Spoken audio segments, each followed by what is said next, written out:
আসসালামু আলাইকুম। আমি আজকে হোমমেড হালিমের মশলা তৈরি করতেছি। ভিডিওটা কেন জানি রেকর্ড হলো না শুরুতে, জানি না। এখন আমি বলে দিচ্ছি, যেহেতু এটা আমি ভাজার জন্য এখন বসিয়ে দিয়েছি। ভিডিওটা আগে থেকে করেছিলাম, সেটা রেকর্ড হয়নি, তো এখন আমি বলে দিচ্ছি কি কি দিয়েছি।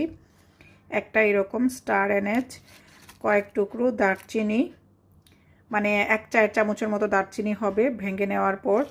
এরকম 2টা শাহি এলাচ, তারপরে 1 টেবিল চামচ এরকম ছোট ছোট এলাচি দিয়েছি, শাহি জিরা দিয়েছি 1 টেবিল চামচ, তারপরে কালো গোলমরিচ দিয়েছি 1 টেবিল চামচ, মৌরি দিয়েছি মানে মিষ্টি জিরা দিয়েছি 1 টেবিল চামচ, মেথি দিয়েছি 1 টেবিল চামচের চেয়ে একটু কম, তারপরে দিয়েছি ধনিয়া 1 টেবিল চামচ। সব কিছু এখানে আছে, এই যে ধনিয়াও আছে, ধনিয়া 1 টেবিল চামচ। আর দিয়েছি এখানে নর্মাল জিরা 1 টেবিল চামচ, ছোট মরিচ এখানে আছে 1 টেবিল চামচ।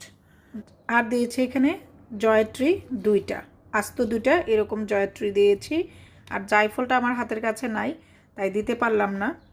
এখানে কিন্তু প্রত্যেকটা মশলা একটা নিজস্ব ফ্লেভার আছে। এটা যখন আপনি হালকা বেজে এটাকে গুঁড়ো করবেন আর এই মশলা দিয়ে আপনি হালিম রান্না করবেন, এই হালিমের টেস্ট বাজারের কিনা রেডিমেড মশলা থেকে 1000 গুণে ফ্লেভারফুল এবং স্বাস্থ্যকর। তো আশা করছি আপনারা বুঝে গিয়েছেন কিভাবে বাসায় হালিমের মশলা তৈরি করবেন।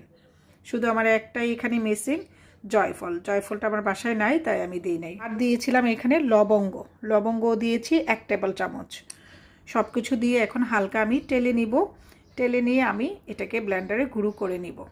তো ঠিক আছে, আশা করছি আপনারা বাসায় এখন থেকে এরকম করে হালিমের মশলা তৈরি করবেন। আল্লাহ হাফেজ।